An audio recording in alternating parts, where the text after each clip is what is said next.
Olá, que bom ter vocês aqui para mais um Talks. Nosso tema de hoje tão importante. A gente vai falar sobre ansiedade e depressão e a relação com a atividade física. Para isso, a gente está com o nosso time completo aqui hoje. Hello! Rafa Iota. Fala, galera! E um convidado mais do que especial, Dr. Antônio Geraldo da Silva, que é médico psiquiatra, presidente da Associação Brasileira de Psiquiatria.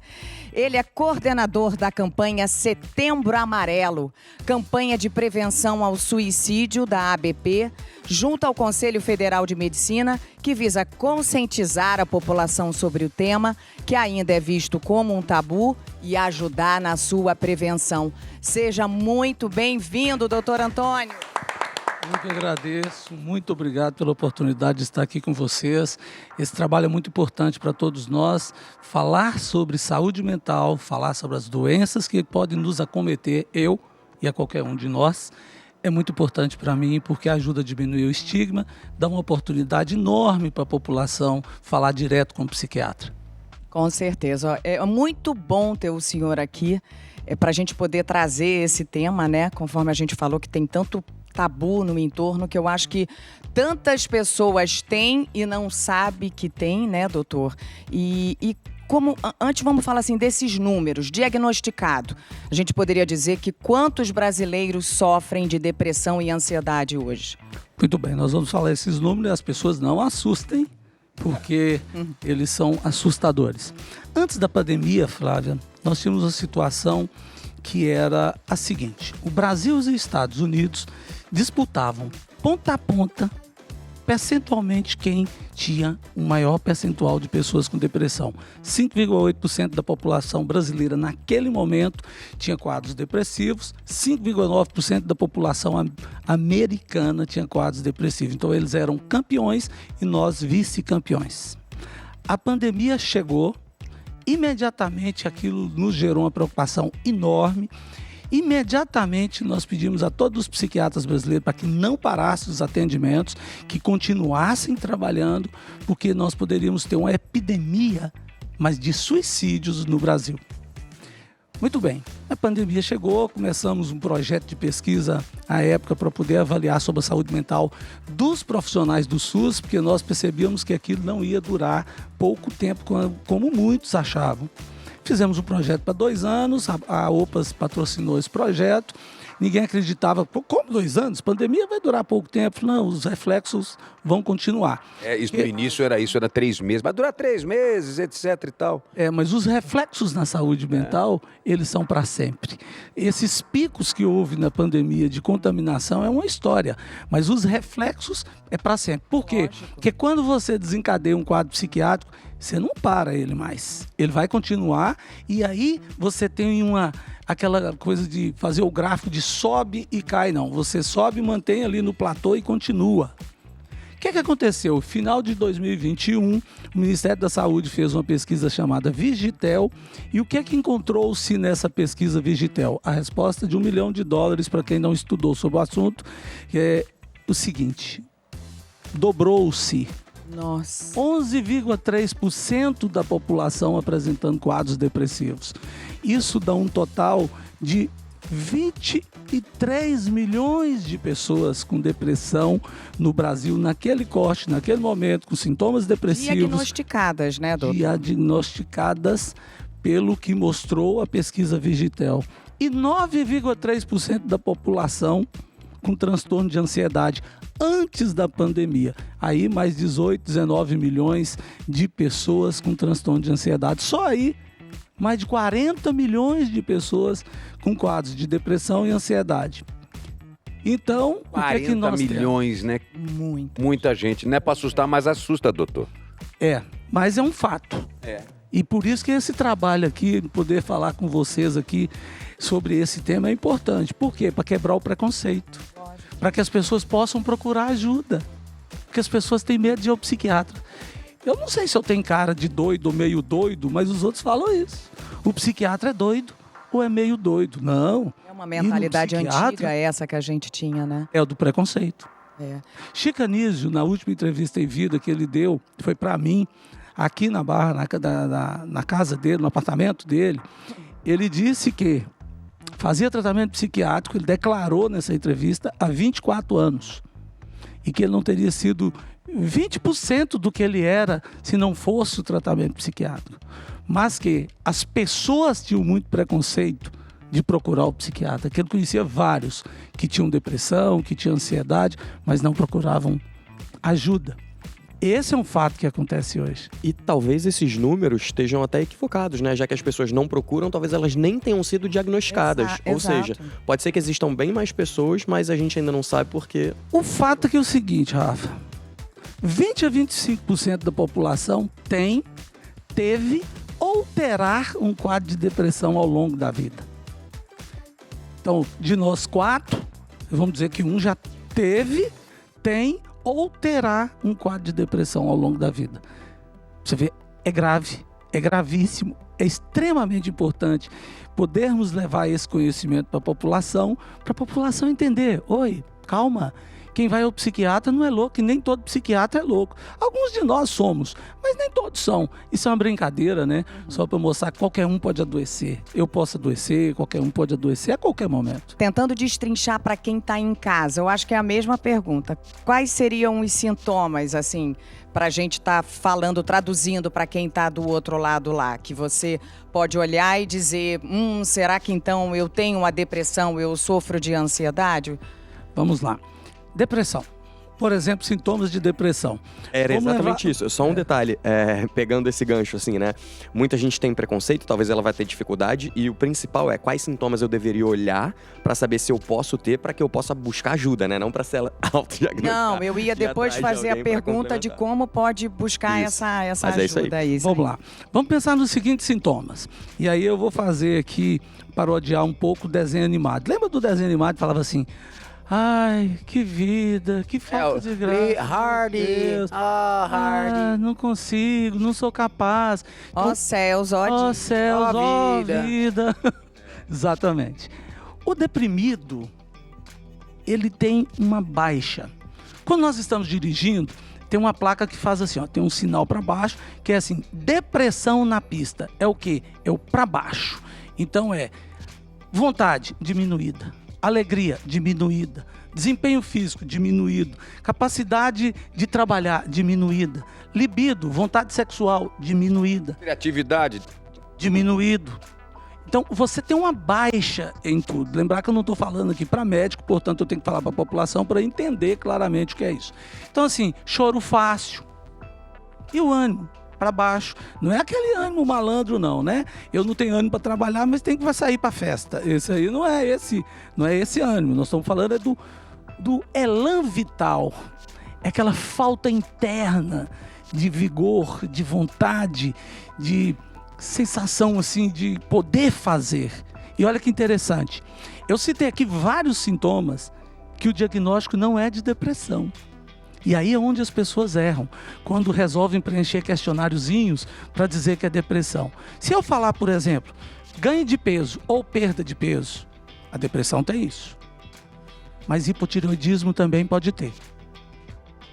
Queda de cabelo, sudorese, às vezes dores que não respondem a nenhuma forma de tratamento, também pode ser de uma depressão, que são sintomas que nós chamamos de sintomas mascarados. Mas o hipotireoidismo também pode dar esse desânimo, falta de vontade, falta de prazer, falta de alegria. E aí, por isso que é um diagnóstico médico. Porque é um diagnóstico que você inclui sintomas, mas você exclui também sintomas. Então, você tem que fazer o diagnóstico diferencial, que nós chamamos em medicina. Então, você tem que conhecer as doenças psiquiátricas e as doenças não psiquiátricas para poder fazer o diagnóstico. Então, quem pode fazer isso? Apenas o médico psiquiatra, porque ele domina o conhecimento das duas partes. Então, além de todos esses outros, né, doutor, essa falta de vontade, né, de viver nas coisas, como o senhor bem disse, não é só para trabalhar, mas é também para você sair, para você se divertir, né, para você buscar coisas... As relações sociais, relações dentro da família, fora da família, são todos muito importantes para o nosso dia a dia, para a nossa convivência social, familiar, a produção no trabalho. Então, fala assim, mas doutor, isso é assim, então, mas quem está trabalhando então pode não ter depressão? Engana-se. vou ensinar uma coisa para vocês aqui em psiquiatria que é muito interessante. As doenças psiquiátricas, elas são dimensionais. Elas estão em uma dimensão. Como é que é isso, doutor? Por exemplo, pressão arterial. Qual é a normal? 12/8, 120/80. Mas tem as variações. 11/7, 13/8. Então tem as variações, mas está dentro de uma dimensão da normalidade. Ok. Tristeza, eu tenho. O que tem? Mas está dentro da normalidade. Falta de vontade de fazer isso ou aquilo, também tenho. Mas está dentro de uma normalidade. Mas se eu tiver uma pressão 15/9, opa, já saiu aqui da normalidade, já preciso cuidar. A depressão também é assim. Você tem uma depressão leve, moderada e grave. Ou mais grave ainda, que às vezes leva à inanição. A pessoa para em cima da cama e não consegue fazer mais E um nada. desalentado. Exatamente. Como uma dor de cabeça. Assim que como você pode ter uma dor de cabeça, tomou um remedinho ali, tomou uma água, alimentou e passou. Ou não tomou remédio nenhum, só tomou água, porque você não tinha tomado água hoje ainda, ou não alimentou. Aí pintou uma dor de cabeça aí, tal. O cara foi para uma cidade chamada de Cuiabá, lá tá 42 graus, né, Fala da cara? minha terrinha, Sempre, não, fala- sempre. Eu acho que foi de propósito, hein? Fala E da minha esquece de terrinha, tomar água. não, hein? E vou falar bem, que eu adoro de sua cidade. Aí você vai tomar você esqueceu de tomar água, aí pá, uma dor de cabeça intensa. Você vai lá, toma água e tal, melhorou. Pronto, depressão também tem aquela depressão. Ah, tô deprimido. Isso não é doença, isso é sintoma. Tô deprimido porque levei um chifre. Tô deprimido porque pedi um emprego. Eu ia falar, a gente ainda vai fazer essa diferença também da doença e do sintoma Isso, para quem é está em casa e os níveis de depressão. E da Importantíssimo. ansiedade, só para a gente não se perder. A gente falou dos sintomas da depressão. Isso. Nós somos um país de ansiosos. Primeiro lugar O no brasileiro mundo. é ansioso. O brasileiro é ansioso e deprimido. Nós somos o primeiro lugar no mundo nessas duas doenças. Que ranking péssimo, né? Péssimo. E que coisa nós temos o país da alegria, né? É o que dizem, mas na verdade é isso que se apresenta dentro do diagnóstico que é feito. Isso são dados da OMS, né? Mostrando isso. Ansioso. E agora você me deu uma oportunidade legal, vou chegar para frente para explicar isso aqui. Isso aqui é bem legal. Tá vendo? Segura aqui para mim, rapidinho. Vou ficar pertinho, estou tão ansioso também. Vou explicar assim, ó. Se você só pensa no futuro, você é um ansioso. Se você só pensa no passado, você é um deprimido. Esse é um detalhe interessante. Claro que diagnóstico psiquiátrico não é tão simples e tão fácil assim. Mas o ansioso é aquele que está prevendo tudo, observando tudo, querendo saber do futuro. Como é que vai ser amanhã? Como é que vai ser aquela entrevista? Como é que vai ser ficar ali? Como é que vai ser trabalhar? Tudo está assim, naquela coisa. E quanto mais respira assim, piora. Tem que parar, acalmar e falar, calma, eu estou tentando adivinhar o futuro. Impossível. Ou eu estou falando, aquilo não podia ter acontecido, rapaz. Aquilo que eu fiz ruim. fica remoendo. Aquela coisa. Exatamente, as ruminações. O que é ruminação? Aquilo do boi, né? Exatamente. Ficar mastigando aquele capim. O boi engole o capim e tinha que descer do estômago para baixo. Ele não faz isso. Ele volta para a boca e continua ruminando. Olha que horrível isso. Então, assim, o assunto acabou, ele tem que ir embora. Ele fica para trás. Por quê? Porque se você trazer aquilo para o momento, não tem jeito. Vai resolver. Não vai resolver isso, você vai sofrer muito. Qual é a solução para isso? A gente às vezes explica para as pessoas entenderem mais facilmente. Começou a ficar muito ligado no futuro, tá errado, é um ansioso. Se a ansiedade vai te fazer mal, porque você não vai construir o presente. Se você ficar ligado ao passado, tá errado. Isso é coisa do deprimido, que fica ligado lá e não vive o presente. Não pode ser assim. Então você tem que viver hoje. Você pode ter planejamento, mas não tentar adivinhar ou tentar antecipar aquilo que não vai vir. Porque nós ficamos o tempo inteiro, mais um dia, e não é bem isso, é menos um dia. Então você tem que viver hoje bem, você tem que viver hoje intensamente e não deixar nem que a depressão, nem que a ansiedade te consome. Só que eu não consigo. Eu tento, mas eu não consigo fazer isso sozinho. Então tá, vá até um psiquiatra, faça psicoterapia, pega orientação e tenta conseguir. Cara, não deu, tal. Por quê? Eu tô com uma depressão leve, eu tô com ansiedade leve. Maravilha. Rafinha, atividade física. Vamos! Atividade física regular. Ela funciona fazendo neurogênese e aumentando uma coisa chamada neuroplasticidade. Neurogênese, gênese é origem, neurocélulas nervosas é nascimento de novas células nervosas. Então, previne várias doenças. Muito. E neuroplasticidade? Neuroplasticidade é a relação entre um neurônio e outro que está aqui no meio. Atividade física aumenta isso. Se aumenta isso, te ajuda a tratar depressões leves a depressões leves, ansiedade leve. Claro, agora se uma depressão está mais moderada, está te tirando qualidade de vida, aí não tem jeito, tem que usar medicamento antidepressivo junto. Esse nome é antidepressivo, eu não gosto muito, porque é antidepressor, é contra a depressão. E também, se a ansiedade começa a te prejudicar, te tirando condições de trabalho, então você tem que fazer o quê? Tem que usar a medicação para cuidar disso, porque só a atividade física não vai te segurar completamente nisso. Qual a diferença para fazer o diagnóstico, Flávia? Sabe qual que é? Não. Quando é que é doença? Pois é, quando é sintoma e quando é doença. Antecipei a pergunta dela. A minha pergunta é que eu estou pensando em quem está em casa e se vendo talvez com um desses sintomas e se perguntando. E já que a gente está falando aí já de caminhos de cura ou de prevenção, aí quem tá? Qual é o passo que deve dar? Vai até, se você não tem condições de ir até um psiquiatra particular, o que a pessoa pode fazer no nosso sistema público de saúde? Vamos lá. Primeiro, quando é que é doença? Quando que é? Quando gera prejuízo. Se eu tenho uma ansiedade, é ótimo, porque ansiedade é fator de crescimento. Aquela perninha aqui no par é uma ansiedade saudável. Eu tava doido pra perguntar isso, porque a minha perna não para, gente. E eu tô aqui me controlando, que eu falei, ele vai achar que eu sou ansioso. Eu não posso, tenho que me controlar. Isso é um sintoma ou é uma doença? Pode ser um sinal, porque em medicina nós temos sinais e sintomas. Isso pode ser um sinal. Esse é um sinal de ansiedade, porque os sinais é como, por exemplo, a pessoa está andando rápido demais, está ofegante, isso são sinais. Sintomas são as queixas que a pessoa faz. Não consigo dormir direito, eu estou muito ansioso, estou, muito preocupado com o que vai acontecer. Cansado. E tal. Se estiver provocando prejuízo, acorda cansado, porque não conseguiu dormir direito, então vai vir isso. Teve prejuízo? É doença. Não estou tendo prejuízo não, está me ajudando a trabalhar, a fazer as coisas, estou bem ligadão e tal, maravilha. Por quê? Não é doença.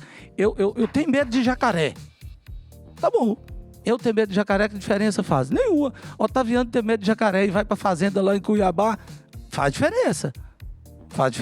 Eu vou ter vida. Porque o cara lá, se tem medo lá na fazenda, Lá no Pantanal. Então lá no Pantanal, quem tem medo de jacaré tem que cuidar, tem que tratar. É um tipo de fobia, a gente pode falar disso em outro momento. E fobia é um tipo de transtorno de ansiedade, aí tem que tratar. Porque os transtornos de ansiedade, e que aí nós vamos chegar em quem procura ajuda, ele é um guarda-chuva. Chama transtornos de ansiedade. Aqui embaixo tem transtorno obsessivo compulsivo, que é um transtorno de ansiedade. Fobias. Fobia social, que é o medo de falar em público, medo de falar com o microfone, medo de falar com o chefe imediato. Então isso é fobia social, que também é chamada de transtorno de ansiedade social. Aí você tem transtorno de estresse pós-traumático. E você tem vários, então, aqui, são 5, 6 transtornos que compõem os transtornos de ansiedade. Como é que eu vou procurar ajuda se eu moro em Grão-Mogol, norte de Minas, lá não tem psiquiatra? Eu tenho que fazer meu comercial da minha cidade, Cuiabá, a cidade que eu nasci. Cuiabá, Grão-Mogol, estamos vendendo Falar a de peixe aqui. Arraial já aqui, hein? Às vezes você não tem essa oportunidade. Primeiro passo, atividade física diária regular. Aí você vai falar, mas 365 dias ao ano, doutor, o senhor vive falando isso. A atividade física regular não é a mesma coisa de quem está preparando para uma maratona. Quem está preparando para uma maratona, tudo bem, tem que ter descanso, tem que ter essa regularidade para poder descansar, tem a questão da musculatura, coisas que o Rafa é profissional para explicar bem para vocês. Mas a atividade física diária é porque o ser humano é um ser ativo. E o ser humano passa o tempo inteiro sentado no sofá. Isso não pode. Né? Nós saímos correndo atrás da comida para poder comer. Hoje a gente já encontra comida na mesa, prontinha, bonitinha, certinha. Então a gente precisa voltar e ter atividade física diária que vai ajudar em depressões leves, em ansiedade leve e vai ser muito importante. Retire estimulantes. Para que usar? Né? Então, faz uma alimentação mais saudável, mais natural, né? Organizando direitinho, proteína, que são... Você tem os alimentos construtores, né? Os construtores são as proteínas. Aí você tem ali frutas, verduras, os carboidratos. Faz uma alimentação legal, já vai ajudar bem, já ajudar bastante. Muda o ritmo de vida, muda o estilo de vida. Isso está me adoecendo. Então tá, vamos mudar? Vamos mudar. Muda, isso aí já ajuda bastante. Bom, eu continuo tendo prejuízo, cara, não está adiantando tudo isso que eu fiz. Aí você tem que procurar uma ajuda médica, de preferência é o psiquiatra. Nós não temos psiquiatra em todos os municípios do Brasil. Nós temos hoje mais de 5.500 municípios do Brasil, nós não temos psiquiatra em todos eles. Mas um médico pode te auxiliar. Se você chegar lá e pegar um médico preconceituoso, aí ele não vai te diagnosticar, porque ele mesmo tem preconceito de falar de psiquiatria ou de saúde mental. É mesmo? O próprio médico? Infelizmente, sim. Aí você procura outro e fala, não, eu sei, porque eu vi lá no Tox lá, a explicação de que é isso, eu vi que eu tenho esse quadro mesmo, e aprendi isso no Tox, me serviu para a minha vida, mas quem não está me servindo é esse médico, porque ele não compreende o que eu tenho. Isso pode acontecer? Pode. Aí você tem que buscar ajuda para poder tratar disso. Às vezes as pessoas falam assim, o profissional de saúde mental pode ajudar. Diagnóstico médico é diagnóstico médico, são coisas diferentes. Eu trabalho com psicólogo, com educador físico, trabalho com fonoaudiólogo, nutricionista, eu tenho equipe que trabalha comigo, todos são essenciais. Mas o diagnóstico é preciso ser feito. Por quê? Porque 96,8% das pessoas que cometeram suicídios no estudo feito pela OMS, há alguns anos atrás, um brasileiro que fez esse estudo, Bertolotti, mostrou-se que nos prontuários daquelas pessoas que tinham suicidado, tinha um diagnóstico de doença mental ali naqueles prontuários. E os outros 3,2% prontuários lá de Etiópia, de Gana, que Ou seja, psiquiatra podia tinha. ter sido evitado, né? A OMS afirma isso, Flávio, o que você acabou de falar. Mais de 90% dos suicídios poderiam ter sido evitados. Podem ser evitados, melhor dizendo. Olha só. Então é procurar um posto, se não tiver naquele posto, procurar em outro perto. Não vai ter em todos, mas a gente tem que buscar esse ajuda. tipo de serviço onde as pessoas podem buscar ajuda. Não temos o adequado como deveríamos Sim, ter. sim. Eu sou fã do SUS, mas infelizmente a gestão é que é complicada. Isso, quando eu estou dizendo isso, eu estou falando de município, de estado e de governo federal. Essa gestão ela não é simples, ela não é bem feita e aí falta, né? Mas você pode falar para o médico, doutor, eu olhei aqui, ó, eu assisti no Tox, eu tenho aqui a sintomatologia aqui de depressão. Eu estou tendo prejuízo, eu não estou conseguindo produzir. Eu não vim aqui pedir atestado médico, não. Eu sou lavrador, eu sou pedreiro, eu trabalho para mim mesmo. Eu só não posso parar de trabalhar. Se eu parar de trabalhar, eu não sobrevivo. Eu preciso dessa ajuda.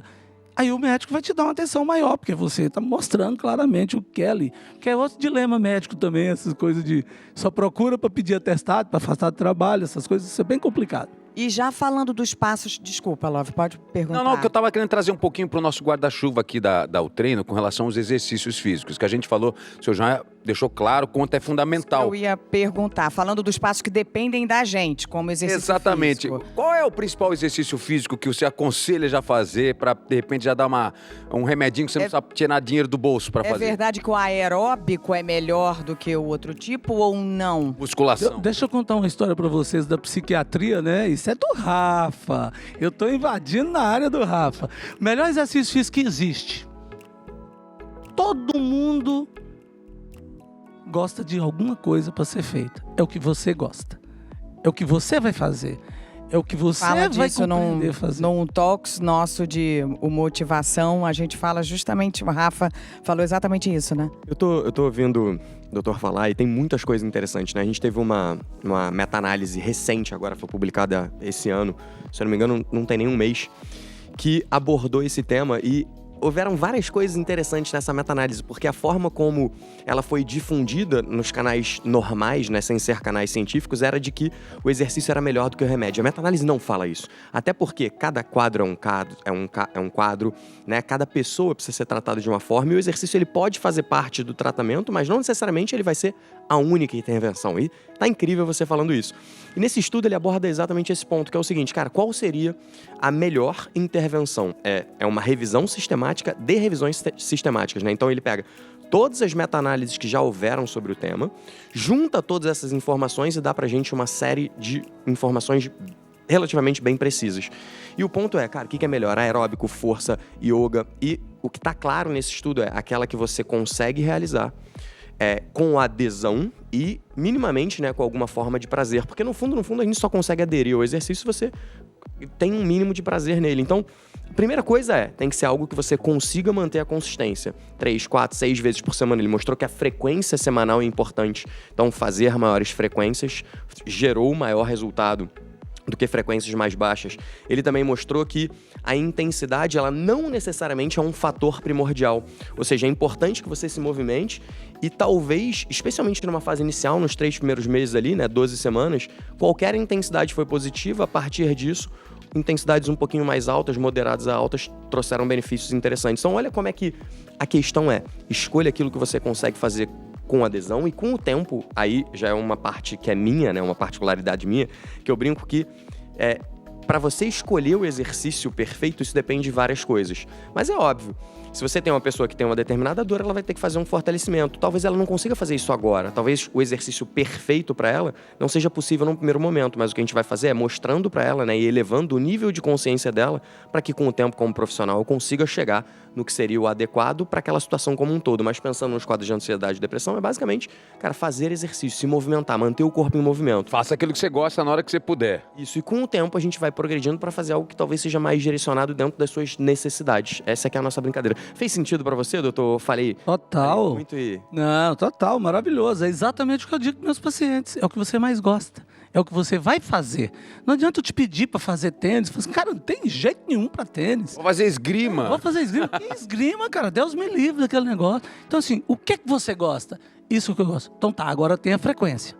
Aí agora, doutor, tô fazendo, já tem um tempo, tô bom nesse negócio. Aumenta um pouquinho o tempo ou a intensidade.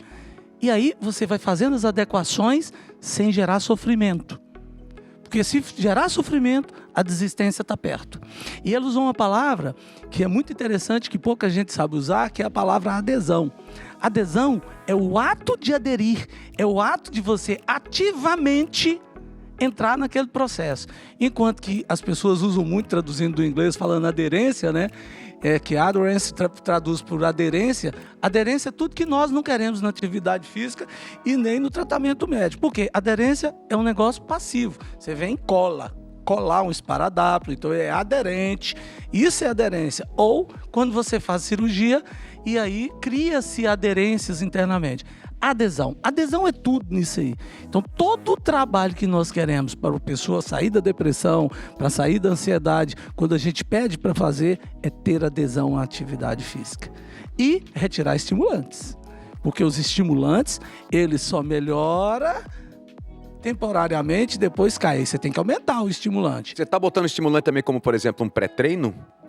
Você considera que acelera batimento cardíaco, que vai para cima? Depende do que tem nessa composição do pré-treino. O pré-treino, ele pode ser bom e pode ser ruim. Depende do que está na composição. Esses dias mesmo eu vi um jogador que infartou em campo. Mas estavam fazendo uma coisa muito comum, o Rafa sabe disso, que era dar cápsulas de cafeína para as pessoas antes do jogo de futebol. A cafeína, ela te dá um boom que seu coração pode aguentar ou pode não aguentar. E aí você Mas no aspecto pode ter um psicológico, problema. mas minha pergunta vai para o psicológico mesmo. Você levar muito a sua respiração, você suspender toda a sua elevação. Se você tiver uma quantidade muito forte, por exemplo, quando eu falo de estimulante, é cafeína. Cafeína é uma coisa que eu não gosto dentro do meu dia a dia. Eu peço meus pacientes para não usarem cafeína. Por quê? Porque há um aumento do metabolismo hepático e há uma eliminação mais rápida das drogas. Então eu não gosto. Então cafeína é um exemplo. Então, Mesma do café. Oi? Mesma do café. Mesmo do café. Eu não uso nenhuma cafeína. Eu não como. Mineiro que não toma café, como assim? Isso? Não. Pois nenhuma é, cafeína. café e pão de queijo, como Não. é que fica, uai? Pão de queijo sozinho. Mas aí continua, doutor, curioso. Mas é porque a cafeína é um estimulante que que nos atrapalha no tratamento psiquiátrico. E atrapalha bastante. Então, eu não uso chocolate, achocolatados, cafés, refrigerantes. Não faz parte da minha dieta exatamente por causa disso, por causa de ser um super estimulante. Então, o pré-treino, quando você está colocando de usar carboidrato, que você está colocando de usar proteínas, isso é importante, isso é uma coisa. Agora, quando você usa estimulantes, aí você tem que tomar cuidado, porque a depender do pré-diagnóstico que você tem, você pode desencadear um quadro, por exemplo, de pânico. Ou de ansiedade Tem excessiva. transtorno de pânico, ataque de pânico, Olha ansiedade excessiva. Isso tem que tomar esse cuidado, tem que proteger-se em relação a isso. Então tem muita gente que você acaba fazendo o diagnóstico pela história da alimentação, ou onde ele teve a primeira crise de pânico. Tive a primeira crise de pânico na academia. O que você usou, o que você está usando, e aí você está usando super estimulantes ali. Onde é que está o erro maior? E agora, inclusive, saiu um regramento, uma resolução do Conselho Federal de Medicina falando sobre o uso de anabolizantes e tal, que não pode ser assim, que tem que ter todo um acompanhamento, né? Que você pega pessoas aí de 20 anos, 22 anos, se enchendo de Já testosterona. Daqui a pouco o corpo dele nem produz mais testosterona, porque ele está usando ali, é doidado.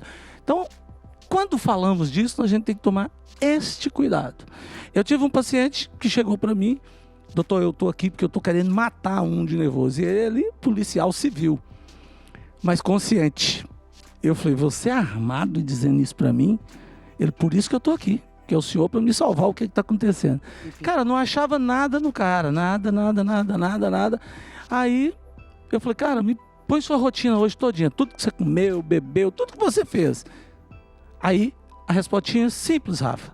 Ele estava usando várias cápsulas diariamente de tríbulos terrestres. Que é um indutor da produção de testosterona. Então, a testosterona dele foi lá em cima. E aí, o que é a testosterona? Ele dá o quê ao homem? Cordialidade? Não. Agressividade. Ele dá ao homem tranquilidade? Não. Dá agitação. Então, estava fazendo muito mal para ele. muitas Falei, vezes buscam a testosterona para ter o libido somente, né? Pensando só no libido. Mas ativa tantas outras coisas. Tudo, todas as coisas ruins, que são todas de homem, né? Mulher só tem coisa boa, mulher não tem coisa ruim, né? Todas essas coisas ruins de agressividade, explosividade, grosseria, isso tudo vai lá para cima. E as pessoas não pensam sobre isso. Suspendemos, com uma semana o cara tava já sentindo melhor. Falei, nossa, doutor, aquele negócio estava me acabando e eu não sabia. Porque é natural. Aí eu brinquei com ele, falei assim, comigo ninguém pode, é uma planta natural, mas mata. Então assim, veneno, tem vários venenos naturais. Gente, a gente tem papo aqui. Eu queria só fechar, porque ele falou de uma coisa que está no nosso guarda-chuva também da Utreno, que é o estresse, que a gente faz a gestão do estresse. E eu fico imaginando o gatilho do estresse, tanto para depressão como para a ansiedade excessiva. Qual é o conselho, o senhor, para a gente fechar, então, começar a embalar, começar esse papo tão maravilhoso para a gestão desse estresse? Como é que dá para detectar um ponto de estresse que pode ser gatilho tanto para depressão, doutor? Eu estou falando uma bobagem, eu estou falando como povão, a galera que não sabe traduzir muito, mas estou querendo tentar descobrir qual que é o caminho para eu tentar evitar a ebulição total do estresse para não gerar depressão, nem uma ansiedade descontrolada. Você é perspicaz, você é sensitivo e por isso que você trouxe essa questão e não falou bobagem alguma. O que é estresse? Estresse vem da física, não é da medicina. Vamos calcular o estresse dessa ponte. O que significa? Quantas toneladas essa ponte suporta para depois ela parar de suportar, ela não suportar mais. Não, o estresse dessa ponte aqui, onde que é? Tá indo aqui para Grão-Mogol, aqui não passa carretas, né, de 40 toneladas, 50, vamos fazer uma ponte aqui de 15 toneladas, 20 toneladas, beleza. Só que aí começa a passar ali carretas de 30, de 40, aquela ponte vai, e aí ela estressa, aí ela trinca, aí ela quebra, ela rompe, aí ela cai. O ser humano é a mesma coisa. Você tem um nível de tolerância do que você suporta. Aí você exagera. Aí você não vai aguentar. Óbvio. Por quê? Porque o seu ponto de estresse está naquela altura ali. E você exagerou. Você tinha que trabalhar. O meu ponto de estresse, 6 horas de trabalho por dia, 8 horas, 12 horas. Aí tem gente que vira e fala. Eu tenho um amigo psiquiatra, o Ervin, que vira para mim e fala assim: mas ninguém acompanha o senhor, presidente. Ninguém é capaz de conseguir fazer isso tudo que você fica fazendo e tal. Então, o meu ponto de estresse é mais alto. Mas tem gente que é bem mais baixo. Então, cada um tem um ponto de estresse. A partir daquele momento, você quebra, você rompe, assim como a ponte. É isso que o estresse entra. Então, quando você fala assim, o estresse foi muito grande e eu entrei em depressão. É possível? Claro. O estresse foi muito grande, eu acabei tendo crises de pânico. É verdade? Sim. O estresse foi muito grande que estourou e eu fiz um transtorno do estresse pós-traumático. 11 de setembro. O atentado das Torres Gêmeas. Gerou uma epidemia de TEPT, que é transtorno do estresse pós-traumático, entre os americanos, mas não só americanos. O mundo inteiro foi impactado com isso, mas agagora eu fico também imaginando que as nossas Torres Gêmeas contemporâneas foram a pandemia, né? Sim, por isso que o fator do estresse foi extremamente importante ao desencadear vários tipos de doenças, não só doenças mentais, doenças orgânicas em geral, doenças mentais, claro que elas tiveram um aumento muito maior do que as outras, mas mudou a homeostase, quer dizer, o equilíbrio dentro de nós seres humanos. Essa modificação, ela impacta em tudo. As doenças autoimunes, né, doutor? Sim. Doença autoimune, então, virou festa. Por exemplo, nós somos um país de pessoas que gostam de ir às ruas, passear. Eu moro em Brasília, tem gente que vai em Brasília e fala assim, Brasília é esquisita, a gente não vê pessoas nas ruas. E é diferente. Então, tem gente que vai para Brasília e não se adapta. Por quê? Porque não vê pessoas na rua. Então, nós somos, normalmente, o ser humano já é um ser social. A sociabilidade é muito importante. Com a pandemia, te trancou dentro de casa. Isso mudou todo o seu sistema de vida. Inclusive para ter que tolerar as pessoas 24 horas junto o tempo inteiro. Eu não vivi essa pandemia. Como médico, eu trabalhei o tempo inteiro, não parei um dia. Mas eu via isso rotineiramente queixado pelas pessoas em teleconsulta, o que eu faço? E aí eu orientava. Faz o seguinte, chama seu filho para poder ir na sua casa. Doutor, mas tem 2 meses e meio que eu não vejo meus filhos. Tá errado, não tá certo isso. Você vai para a porta da sua casa, vai lá, bota 4 cadeiras lá, com a distância de 4 metros de cada um, e faz a reunião assim. Você senta lá na rua, cada um pode sentar e fazer. Eu tenho o privilégio de morar em casa. Eu sou da roça, né? Lá do interior de Minas. Então isso para mim é muito importante. O que eu fazia? Fazia isso. Chamava a família, ficava cada um longe. Eu tinha paciente idoso, sozinho. Tá louco?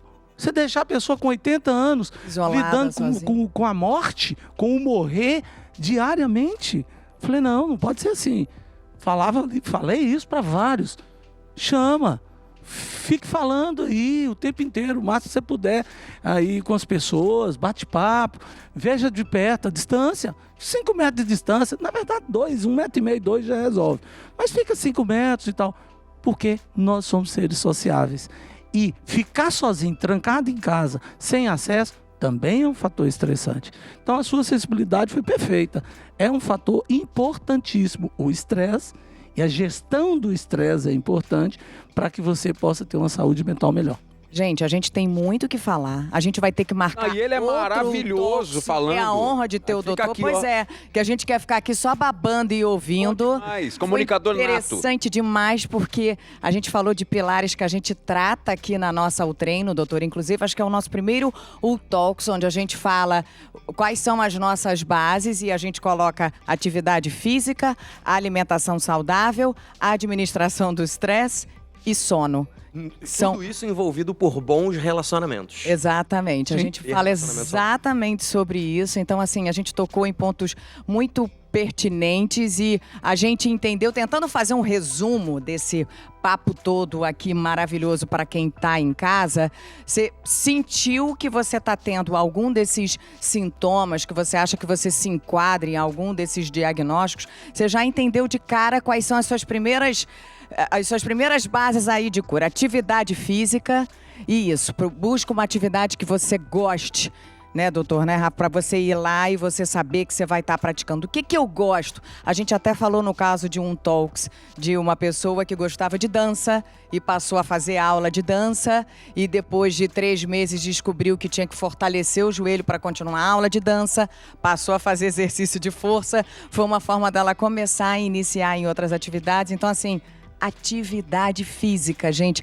E é de novo o nosso ponto, é o que a gente fala tanto, não é a busca de barriga chapada, não é corpo perfeito, é saúde. Prazer. Prazer, saúde, fazer coisa boa que você gosta. Então, uma atividade física. Se alimentar bem é o outro caminho que a gente também tanto fala aqui, é comer comida de verdade, é parar com tanta comida industrializada ou prontinho, mas aqui comer comida de verdade, que a gente tem ali farto na nossa mesa brasileira, que é o que a gente mais tem.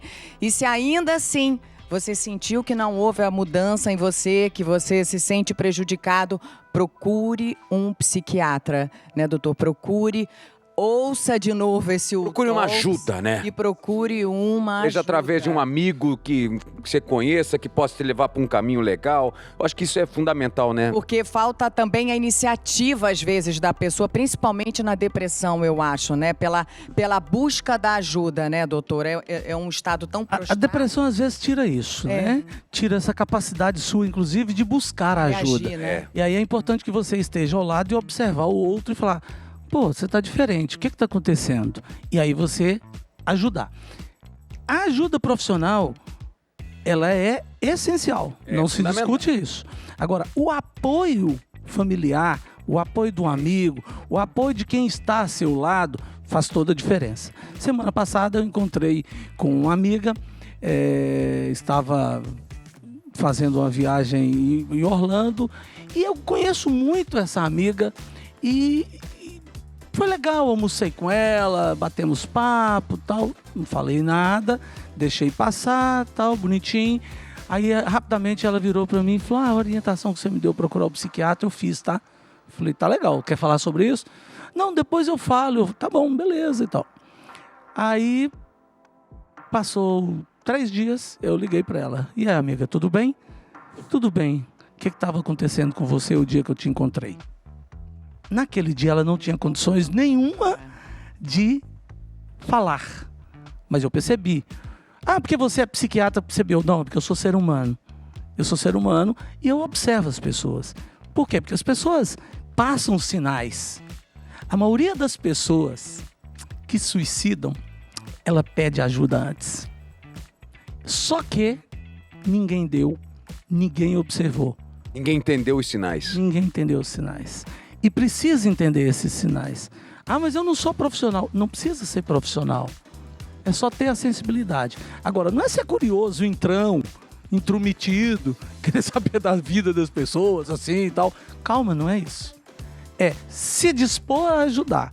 Olha, tô aqui, se quiser conversar, legal, posso te ajudar em alguma coisa, o que a gente precisa fazer. Vamos procurar um profissional, vamos buscar alguém, eu te ajudo a buscar alguém.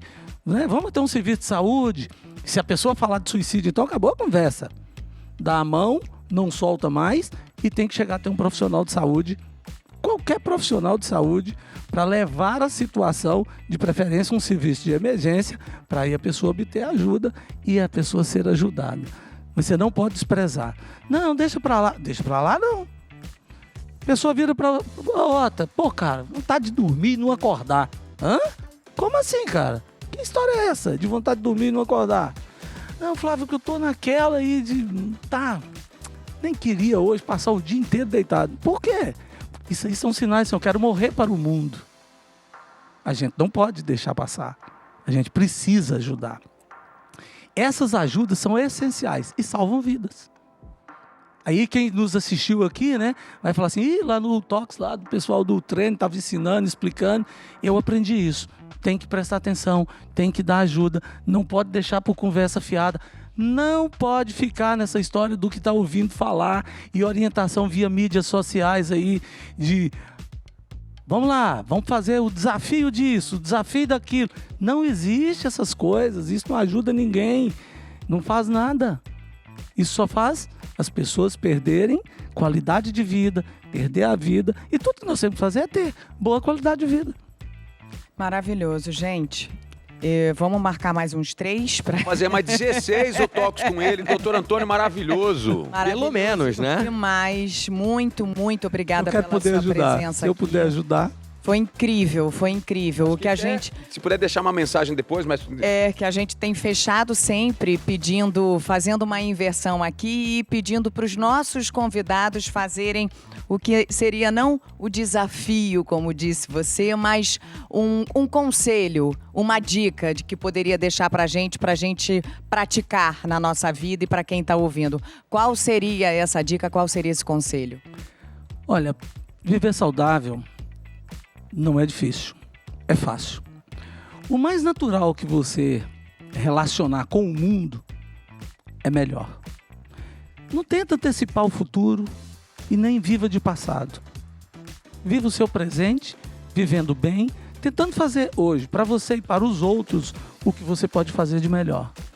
Se você se tornar uma pessoa melhor, o mundo vai ser melhor. E para o mundo ser melhor, depende apenas de você ser uma pessoa melhor. O seu mundo já vai ser melhor. E se envolva e se entrelace, criando uma rede de proteção, onde você pode buscar um admirável mundo novo. E está dentro de você. Muito lindo. Muito obrigada. E assim encerramos. Eu não tenho nem mais o que falar. Eu tenho, sim. Para o público que quiser ouvir mais, doutor Antônio, onde é que a gente encontra o senhor nas redes sociais? Onde é que a gente pode perceber mais o seu conhecimento? Porque tem tanta gente que deve ter, assim como nós, ficaram de boca aberta e de mente aberta para ouvir mais. Onde é que a gente encontra, doutor? Bom, eu tenho um podcast onde eu trato desses temas da saúde mental com vários colegas que nós chamamos, né, o que envolve a saúde das pessoas. Meu Instagram é o @Antônio Geraldo. Claro que eu não faço consultas via Instagram. Mas traz insight. Traz informações, traz orientação para as pessoas. Temos o canal da psiquiatria no YouTube, que é da Associação Brasileira de Psiquiatria, e eu e vários colegas do Brasil inteiro, são dezenas de colegas, já temos ali vídeos gravados onde nós tratamos dos vários temas da psiquiatria ali para a população. A ideia é exatamente popularizar a psiquiatria, dando esse entendimento e esse acesso por todos que quiserem acessar. Sempre que eu puder, eu busco ajudar as pessoas. Eu vou contar para vocês um segredo rápido. Eu só estudei em escola pública.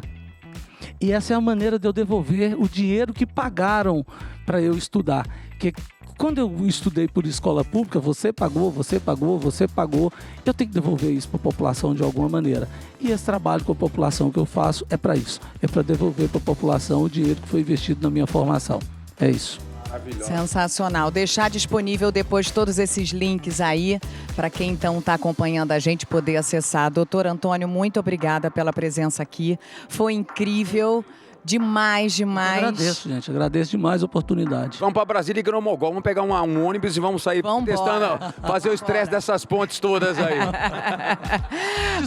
Te espero em Brasília. Vamos embora, fechado. Vou fazer uma paeja para vocês lá. Nossa, que eu fechado, amo. pronto. Sou bom de paeja. Eu amo. Muito obrigado, pessoal. Esperamos vocês até o nosso próximo U Talks. Tchau.